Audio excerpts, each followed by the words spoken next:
If you come to Hong Kong from somewhere far away, you're going to feel some jet lag. Why not take advantage by getting up early to catch the sunrise?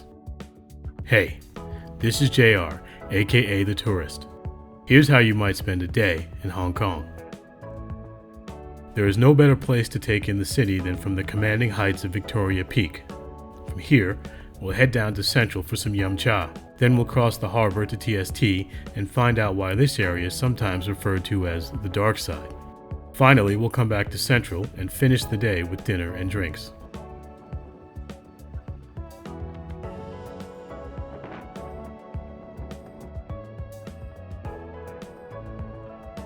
The Peak tram may be the most scenic way to get up and down the Peak, but it doesn't start operating until 8 a.m. You can walk down via a paved path, but be warned, it's quite steep in some sections. If you're too early for the tram and don't fancy walking, catch a taxi or a bus down.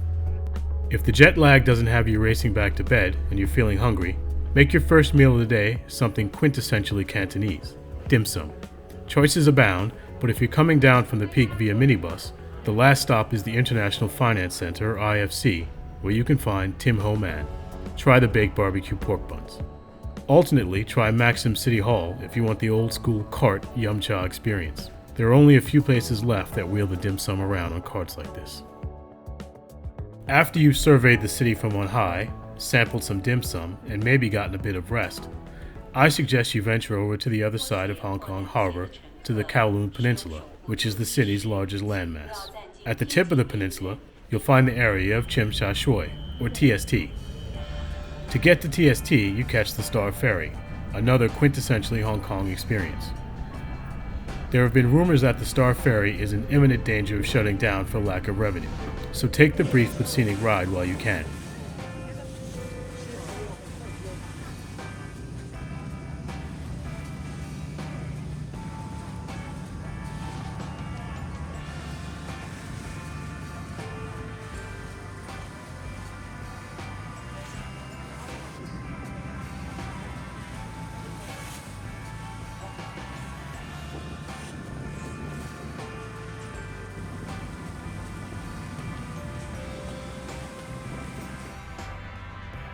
If you're enjoying this brief look at Hong Kong, please consider subscribing to the channel. Join me, and we'll tour the world together.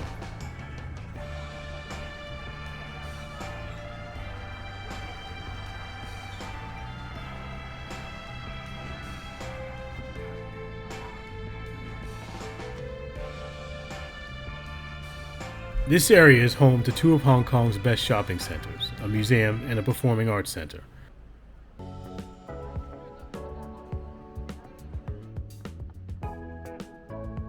It's home to some of Hong Kong's finest hotels, as well as its cheapest accommodations.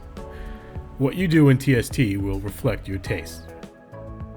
If you want to get straight to shopping, take a left when you leave the ferry, and you'll be at the Harbour City Mall, the city's biggest.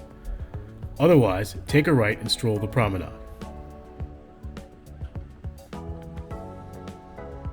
Here you will find the Avenue of the Stars and the statue of Hong Kong's favorite son.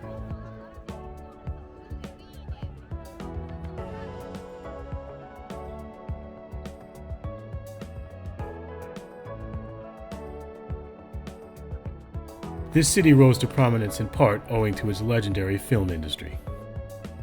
If you're a fan of Hong Kong cinema, you've likely already heard of this place. Chung King Mansions is a building in TST, though in Hong Kong, buildings are more like neighborhoods.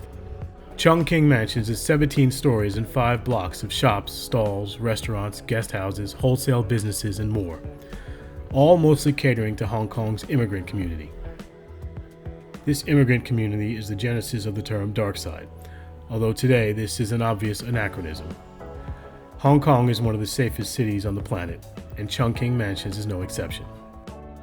Have a walk around Chung King and Mirador Mansion next door to get a taste of Hong Kong's density and diversity.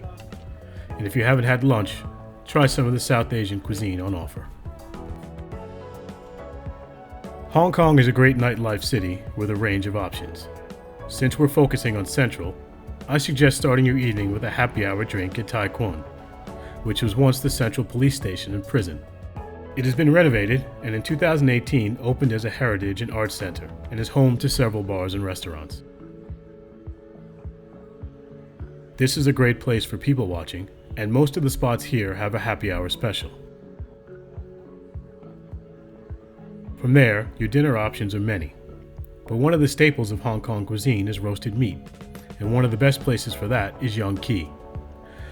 I first came here for their roast goose, but in my opinion, they also have some of the best char siu in town.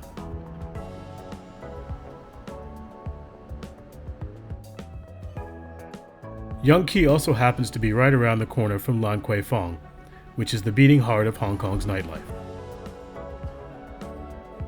Crowds here aren't back to what they were prior to 2020, but it's still someplace to see and experience. If LKF is too hectic for you, then have a quick stroll through and head somewhere more discerning.